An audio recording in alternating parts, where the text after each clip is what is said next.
पुणे गर्भवती महिलेच्या मृत्यूनंतर चित्रसेन खिलारेंना अश्रू अनावर। खिलारे कुटुंबीय लवकरच मुख्यमंत्र्यांची भेट घेणार आहे। खिलारे कुटुंबियांनी दीनानाथ मंगेशकर रुग्णालयाला जागा दान केली होती। जागा मालक खिलारे कुटुंबीय लवकरच मुख्यमंत्र्यांची भेट घेणार आहेत। आम्ही जागा दिली त्याचा आता पश्चाताप होतोय असं खिलारे म्हणाले। लवकरच आम्ही मुख्यमंत्र्यांची भेट घेऊन निवेदन देणार असल्याचं खिलारेंनी म्हटलं।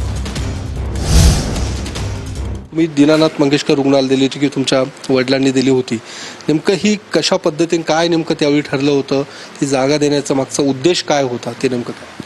नाही, प्रथमतः एक सांगतो, म्हणजे थोडं आपण जमिनीविषयी जागा कोणाची होती, कोणाची आहे, किती गेली याचं जाण्यापेक्षा मला प्राधान्याने जी वेदना आमच्या कुटुंबियांना होती आहे, एका ताईचा जीव तिला उपचार न मिळाल्यामुळे एका रुग्णालयामध्ये गेला आहे आणि ते रुग्णालय धर्मादायच्या याच्याखाली येतं, बरोबर आहे।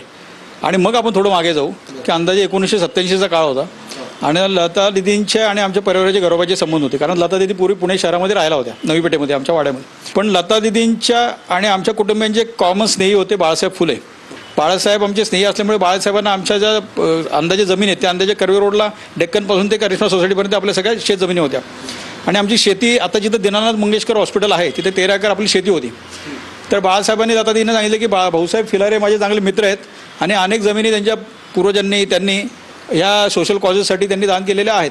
तर मी भाऊसाहेबांच्या कानावर घालतो, त्यांना विचारतो आणि त्यांची इच्छा असेल तर आपण पुढे जाऊ शकतो। त्यांनी ती गोष्ट पवारसाहेबांच्या कानावर घातली। पवारसाहेबांच्या कानावर घातल्याने पवारसाहेबांनी भाऊसाहेबांची चर्चा केली आणि आशा व्यक्त केली की बाबा आपल्या भागात भाऊसाहेब एक चांगलं हॉस्पिटल उभं होईल। आमच्या परिवाराची एक कॉमन मिटिंग झाली आणि सगळ्यांनी भाऊसाहेबांची याला ताबडतोब पाठिंबा दिला। एक चांगल्या शुद्ध हेतूनी चांगल्या हेतूनी पवारसाहेबांनी त्यात इनिशिएटिव्ह घेऊन लवकरात लवकर जमीन ती कशी हस्तांतरित होईल त्याच्याकरता प्रयत्न केले। म्हणजे पवारसाहेबांच्या माध्यमातून ती सरकारला आणि सरकारने ती जमीन दीनानाथ हॉस्पिटलला ती दिली। ही जी घटना आता तनिषा भिसे यांच्या निमित्तानं पुढे आलेली, काय वाटतं तुम्हाला की आत्ता नेमकं काय त्या भावना काय? परवा जी घटना घडली ती इतनी वेदनादायक होती। एक आई तिथे जातीये आणि तिथे गेलं 5.5 काल रुपाली चाकरकरताईंनी तिथे तो अहवाल केल्यानंतर तिथे असं समजतं की 5.5 तास तिथे बसायला लागलं।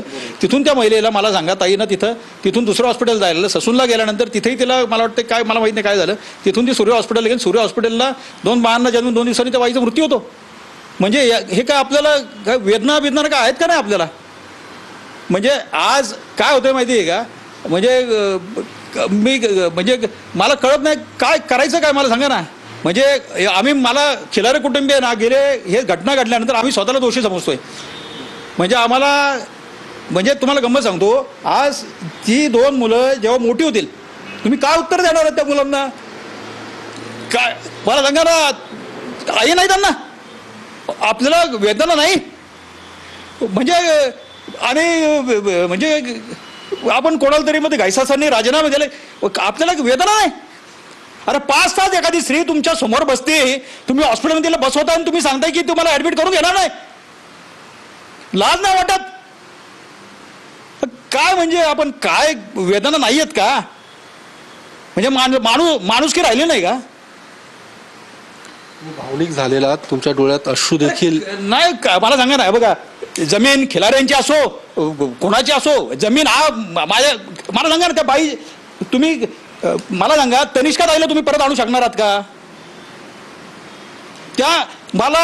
मला सांगा त्या बाळांसाठी उद्या त्यांनी सांगितलं, उद्या मला सांगा ती आज जरा 2 वर्षाची मुलं झाली, 3 वर्षाची मुलं झाली आणि दीनानाथच्या दारामध्ये ती उभी राहिल्यानंतर दीनानाथ मधल्या किंवा कुठल्याही हॉस्पिटलच्या जिथे असे मृत्यू होतात त्या डॉक्टरांनी त्याला फेस करणार आहेत का त्या मुलांना? त्यांनी जर प्रश्न माझ्या आईला परत आणून द्या देणार आहेत का, मला सांगा ना। काय नाही हो, म्हणजे तुम्हाला सांगू का मी सगळं निर्दयी झालेलं आहे, कोणाला काही घेणं नाहीये। 2 दिवस हे हाईप होईल, 1 आठवडा होईल, 2 आठवडे होईल, त्याच्यानंतर काय?